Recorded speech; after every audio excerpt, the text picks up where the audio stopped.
Hello friends, మీరు చూస్తున్నారు tech గురు YouTube channel. Current affairs ఈరోజు డేట్ చూసుకుంటే మే 15, 2020కి సంబంధించి చూసుకుందాం. వీడియోని ప్రతి ఒక్కరు చివరిదాకా అయితే చూడండి. వీడియో చూసే ప్రతి ఒక్కరు వీడియోని అయితే లైక్ చేసి సపోర్ట్ చేయండి. మీరు సపోర్ట్ చేస్తేనే నేను ఇంకా మోటివేషన్ వచ్చి ఇంకా ఎక్కువ మ్యాటర్ మీకు తీసుకొని వచ్చి చెప్పగలను. సో మీ సపోర్ట్ అయితే నాకు ఖచ్చితంగా కావాలి. అలాగే ఇంకా మన ఛానల్ ఎవరైనా సబ్స్క్రైబ్ చేసుకోకపోతే సబ్స్క్రైబ్ చేసి దాని పక్కన వచ్చే బెల్ సింబల్ని యాక్టివేట్ చేసుకోండి. టెలిగ్రామ్ గ్రూప్ అది కింద డిస్క్రిప్షన్లో ఇవ్వడం జరిగింది, జాయిన్ అవ్వండి. ఒకవేళ ఎవరికైనా జాయిన్ అవ్వడానికి కాకపోతే టెలిగ్రామ్ యాప్లో సెర్చ్లో వెళ్ళి టీఈసిహెచ్ టెక్ GURUVU టెక్ గురువు అని చెప్పి సెర్చ్ చేయండి. 4700 మెంబర్స్ అయితే వస్తారు. సో అదే మన గ్రూప్, జాయిన్ అయిపోండి. అలాగే daily current affairs test, daily current affairs PDF అనేది అప్డేట్ చేయడం జరిగింది. ఈ వీడియో కంప్లీట్ అయిపోయిన తర్వాత ప్రతి ఒక్కరు డైలీ కరెంట్ అఫైర్స్ టెస్ట్ అనేది రాయండి. మీకు ఎంత గుర్తుంది ఏంది అనేది దాని ద్వారా ఈజీగా అయితే తెలుస్తుంది. ఇంకా ఎవరి దగ్గరైనా ఏప్రిల్, మార్చ్, ఫిబ్రవరి, జనవరి 2019 కరెంట్ అఫైర్ పీడిఎఫ్స్ లేకపోతే కింద డిస్క్రిప్షన్లో అయితే ఇస్తాను. ప్రతి ఒక్కరు డౌన్లోడ్ చేసుకోండి. టెస్ట్ ఇక్కడ కింద డిస్క్రిప్షన్లో ఫస్ట్ కామెంట్లో పిన్ చేసి అయితే పెడతాను. ఇప్పుడు 15వ తేదీకి సంబంధించి కరెంట్ అఫైర్స్ చూసుకుందాం. సో క్వశ్చన్ అయితే అడుగుతాను, ఆన్సర్ అనేది కామెంట్ చేయండి. వరల్డ్ ఎకనామిక్ ఫోరం ప్రకటించిన గ్లోబల్ ఎనర్జీ ట్రాన్సిషన్ ర్యాంక్స్లో భారత స్థానం ఎంత? ఆన్సర్ కామెంట్ చేయండి. సో ఎవరికైనా తెలియకపోతే కూడా కామెంట్ సెక్షన్లో ఆన్సర్ చేసి ఉంటారు కరెక్ట్గా, అదైతే చూడండి ఒకసారి. ఇప్పుడు 15వ తేదీకి సంబంధించి ఫస్ట్ క్వశ్చన్ చూసుకుంటే, కుటుంబాల అంతర్జాతీయ దినోత్సవం ఎప్పుడు అంటే ఈరోజు మే 15 చూసుకుంటే ఇంటర్నేషనల్ డే ఆఫ్ ఫ్యామిలీస్. ఓకేనా, ఇంటర్నేషనల్ డే ఆఫ్ ఫ్యామిలీస్ ఎప్పుడు అంటే మే 15. ఎవ్రీ ఇయర్ మనము మే 15 ఇంటర్నేషనల్ డే ఆఫ్ ఫ్యామిలీస్ కుటుంబాల దినోత్సవం జరుపుకుంటాము. సో ఈ సంవత్సరం యొక్క థీమ్ చూసుకుంటే families in development. Families in development అనేది ఈ సంవత్సరానికి సంబంధించిన నేపథ్యము, ఇతివృత్తము ఏదైనా అనుకోవచ్చు. సో ఇంగ్లీష్లో చెప్పాలంటే థీము ఫ్యామిలీస్ ఇన్ డెవలప్మెంట్ అనేది ఈ సంవత్సరం యొక్క థీము. ఓకేనా, ఇది ఫస్ట్ క్వశ్చన్. నెక్స్ట్ చూసుకుంటే, వైఎస్ఆర్ రైతు భరోసా పథకం కింద రైతు ఖాతాలకు 5500 ఏ రోజున జమ చేయనున్నారు అని చూసుకుంటే ఈరోజు మే 15 జమ చేయనున్నారు. సో ఈ సంవత్సరానికి సంబంధించి ఇప్పుడు రాబోయే సంవత్సరానికి సంబంధించి ఈరోజు మే 15న అయితే స్టార్ట్ అయింది. సో ఖరీఫ్ పంటకు సంబంధించి ముందుగానే వేస్తామన్నారు. సో ఈ రోజు అయితే వేస్తున్నారు. సో దీనికి సంబంధించి పిఎం కిసాన్కి సంబంధించి లాస్ట్ మంత్లోనే 2000 రూపాయలు అయితే వేయడం జరిగింది. ఓకేనా, పిఎం కిసాన్కి సంబంధించి లాస్ట్ మంత్లోనే కేంద్ర ప్రభుత్వం ఇచ్చి 2000 రూపాయలు అయితే అందరు రైతుల అకౌంట్లోకి అయితే ట్రాన్స్ఫర్ అవ్వడం జరిగింది. ప్రజెంట్ అయితే గవర్నమెంట్ ఈరోజు ఆంధ్రప్రదేశ్ గవర్నమెంట్ 5500 రూపాయలు అయితే రైతుల ఖాతాకు అయితే జమ చేస్తున్నట్లయితే ప్రకటించడం జరిగింది. మొత్తం అమౌంట్ చూసుకుంటే 7500. దీంట్లో 2000 వచ్చి పిఎం కిసాన్కి సంబంధించి, వైఎస్ఆర్ రైతు భరోసాకు సంబంధించి 5500. టోటల్గా ప్రభుత్వం అయితే 7500 అని చెప్తుంది. బట్ పిఎం కిసాన్ 2000 రూపాయలు ఉంది అమౌంట్. ఇది లాస్ట్ మంత్లోనే క్రెడిట్ అనేది అయిపోయింది. సో 5500 ఆంధ్రప్రదేశ్ రాష్ట్ర ప్రభుత్వం ఏదైతే ప్రకటించిందో అది ఈ రోజు రేపు రైతుల ఖాతాలకు అయితే వస్తుంది. బట్ ఈ రోజు అయితే ఆ పథకం అనేది స్టార్ట్ చేయడం జరిగింది ఈ సంవత్సరానికి సంబంధించి. ఓకేనా, సో మొత్తంగా చూసుకుంటే రాష్ట్ర ప్రభుత్వం 2800 కోట్లు అయితే దీనికి సంబంధించి విడుదలైతే చేయడం జరిగింది. మొత్తం బడ్జెట్ ఎంత పెట్టింది అని చూసుకుంటే దీనికి సంబంధించి రైతు భరోసాకు సంబంధించి 6500 కోట్లు అయితే బడ్జెట్ అయితే పెట్టడం జరిగింది. దాంట్లో భాగంగా మొదటి విడత ఈ రోజు ప్రారంభమైంది కాబట్టి దానికి సంబంధించిన అమౌంట్ 2800 కోట్లు. సో ఎంతమంది లబ్ధిదారులు ఉన్నారు రైతులు చూసుకుంటే ఇక్కడ 49,43,590 మంది, 49,43,590 మంది రైతులకైతే దీని ద్వారా లబ్ధి అయితే చేకూరనుంది. ఓకేనా, సో ఇది వైఎస్ఆర్ రైతు భరోసాకు సంబంధించి. నెక్స్ట్ క్వశ్చన్, ఆంధ్రప్రదేశ్ సీఎం అందరికీ తెలిసిందే వైఎస్ జగన్మోహన్ రెడ్డి గారు. అలాగే ఆంధ్రప్రదేశ్ సంబంధించి గవర్నర్ చూసుకుంటే విశ్వభూషణ్ హరిచందన్. థర్డ్ క్వశ్చన్ చూసుకుంటే, జాతీయ వ్యాధి నియంత్రణ కేంద్రం. ఓకేనా, జాతీయ వ్యాధి నియంత్రణ కేంద్రం NCDC COVID-19 నిర్ధారణ పరీక్షల కోసం ఏ రోబోటిక్ యంత్రాన్ని తయారు చేసింది? నేషనల్ కంట్రోల్ ఆఫ్ డిసీజ్ సంబంధించి చూసుకుంటే జాతీయ వ్యాధి నియంత్రణ కేంద్రం చూసుకుంటే కోవాస్ 6800 అనే ఒక యంత్రాన్ని అయితే తయారు చేయడం జరిగింది. సో నిన్న ఒక క్వశ్చన్ అయితే జార్ఖండ్ సీఎం సంబంధించి తప్పు చెప్పాను. జార్ఖండ్ సీఎం నేను అర్జున్ ముండే అని చెప్పాను. జార్ఖండ్ సీఎం అది హేమంత్ సోరెన్, నేను అర్జున్ ముండే అని చెప్పాను. చెప్పే దాంట్లో రాంగ్ అయింది, చూసుకోండి ఒకసారి. నేను చాలామంది కామెంట్ చేశారు, నేను ఫస్ట్ కామెంట్ కూడా పిన్ చేసి పెట్టాను. జార్ఖండ్ సీఎం వచ్చి హేమంత్ సోరెన్, నేను అర్జున్ ముండే అన్నాను. ఓకే, ఇక్కడ చూసుకుంటే ఈ క్వశ్చన్కి సంబంధించి NCDC చూసుకుంటే national centre for disease control ఒక యంత్రాన్ని అయితే తయారు చేయడం జరిగింది. ఆ యంత్రం పేరు చూసుకుంటే కోవాస్ 6800 అనేది. సో దీన్ని ఎవరు స్టార్ట్ చేశారు ఏంటి దీని వివరాలను చూసుకుంటే ఇది యంత్రం ఓకేనా. ఇది కోవాస్ 6800 యంత్రం. దీని ద్వారా 24 గంటల్లో 1200 నమూనాలు అయితే పరీక్షించవచ్చు. కరోనాకు సంబంధించి నిర్ధారణ పరీక్షలు అనేటివి ఒక 24 గంటల్లో 1200 నమూనాలని దీంట్లో పరీక్షించవచ్చు. 1200 నమూనాలకు సంబంధించిన రిజల్ట్ అనేది ఇది ఆటోమేటిక్గా మనకు డిస్ప్లే అనేది చేస్తుంది. ఇక్కడ డిస్ప్లే ఉంది చూడండి, మీకు ఇక్కడ పిక్ అందుకే పెట్టాను మీకు. సో ఇక్కడ డిస్ప్లే ఉంది కదా, సో ఈ నమూనాలని దీంట్లో అయితే పెట్టేస్తే ఒక రిమోట్తో కంట్రోల్ చేయొచ్చు. దీనికి ఎటువంటి వైద్య సిబ్బంది కానీ ఎటువంటి టెక్నికల్ టీం అయితే అవసరం లేదు. ఇది రోబోటిక్ లాగా అయితే పనిచేస్తుంది. సో ఏదైతే నమూనాలు తెస్తారో ఆ నమూనాలు దీంట్లో ఉంచేస్తే ఇదే ఆటోమేటిక్గా రిజల్ట్ అనేది ఇక్కడ డిస్ప్లే అనేది చేస్తుంది. 24 గంటల్లో 1200 నమూనాలు ఇక్కడ డిస్ప్లే చేస్తుందని చెప్పి ఆరోగ్య శాఖ మంత్రి ఇక్కడైతే హర్షవర్ధన్ అయితే ప్రకటించడం జరిగింది. ఇది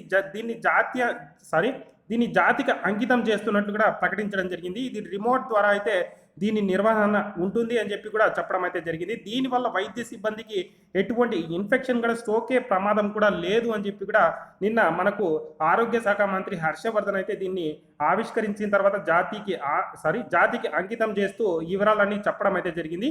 సో ఈ యంత్రం పేరు అయితే గుర్తుపెట్టుకోండి, కోవాస్ 6800.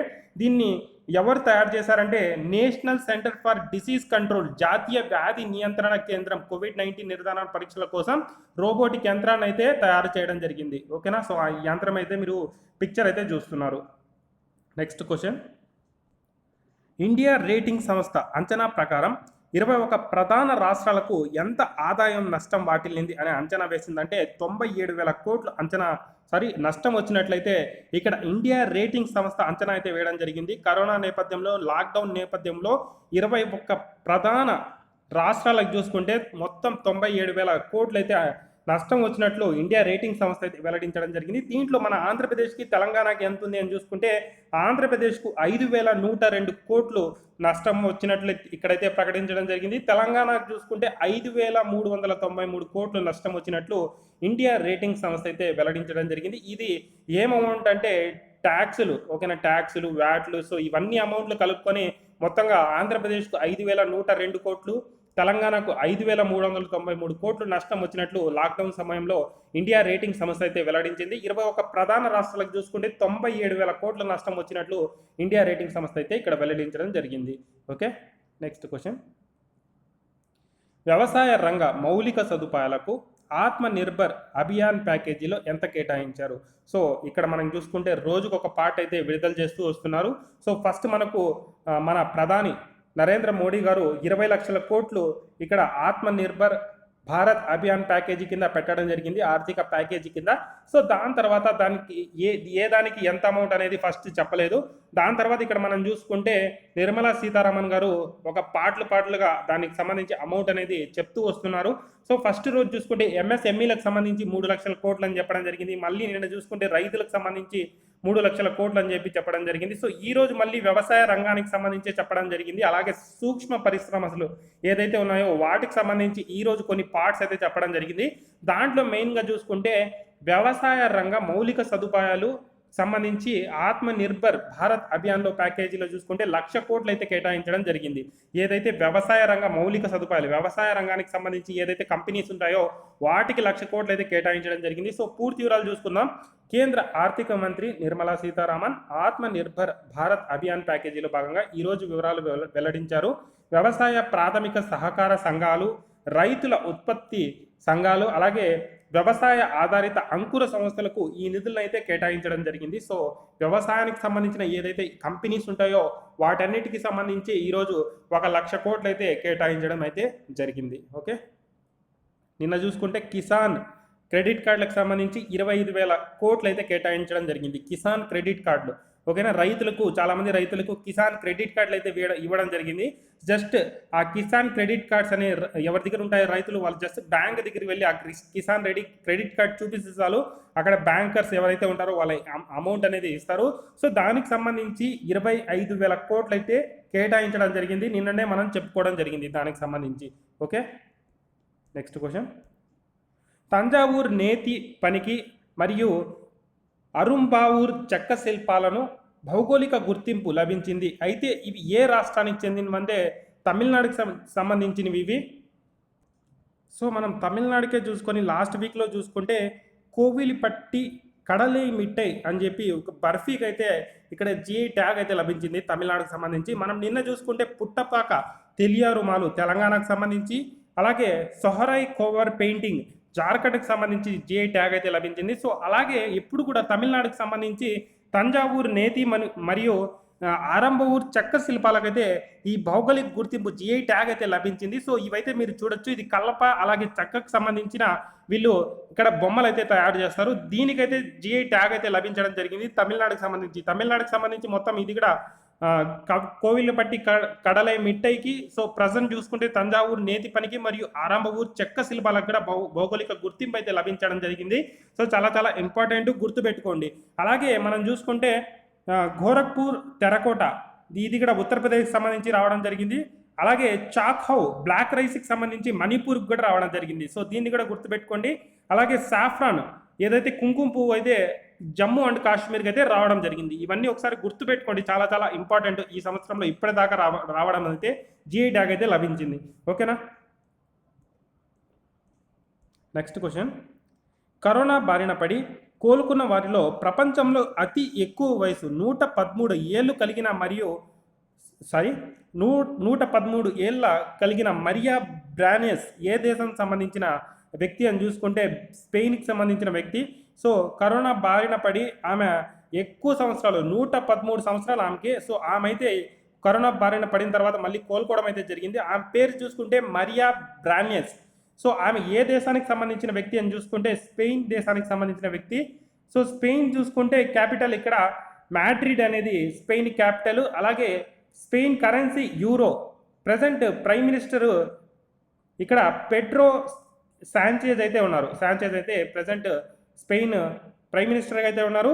మాడ్రిడ్ అనేది క్యాపిటల్. సో ఆమె ఏ దేశానికి సంబంధించిన వ్యక్తి అంటే స్పెయిన్. మరియా బ్రానెస్ 113 ఏళ్ళు. ఓకేనా. సో ఇది ఒక రికార్డ్ అనుకోవచ్చు. నెక్స్ట్ క్వశ్చన్, విద్యుత్ పంపిణీ సంస్థలు ఎమర్జెన్సీ లిక్విడిటీ అత్యవసర ద్రవ్యంను కేంద్ర ప్రభుత్వం ఎంత ప్రకటించింది అంటే చూసుకుంటే 90,000 కోట్లు అయితే ప్రకటించడం జరిగింది. విద్యుత్ పంపిణీ సంస్థలకు ఎమర్జెన్సీ లిక్విడిటీ కింద కేంద్ర ప్రభుత్వం 90,000 కోట్లు అయితే ప్రకటించడం జరిగింది. ఓకేనా, దీన్ని గుర్తుపెట్టుకోండి. Okay. Next question, DW freedom of speech award 2020 ఈ అవార్డు గెలిచిన భారతీయ ఏకైక జర్నలిస్ట్ ఎవరు అంటే Siddharth Varadarajan DW freedom of speech award అయితే గెలవడం జరిగింది. సో ఈ అవార్డు ఎవరిస్తారని చూసుకుంటే జర్మనీలో ప్రముఖ మీడియా సంస్థ డ్యూయిష్ వెల్లీ ఈ అవార్డులు అయితే ప్రకటిస్తుంది.